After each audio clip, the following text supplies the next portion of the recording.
If you want to set up a driving mode on the Samsung Galaxy A27, what you need to do is, first of all, we need to open settings. Then over here in settings, open modes and routines over here, and then you should be able to find this driving mode.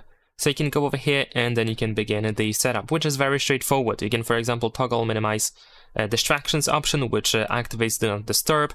It of course activates the driving mode, and we also have voice wake up setting, which is going to be enabled.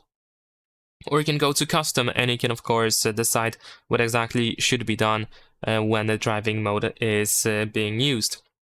In my case, I'm gonna just keep the minimalistic distractions option.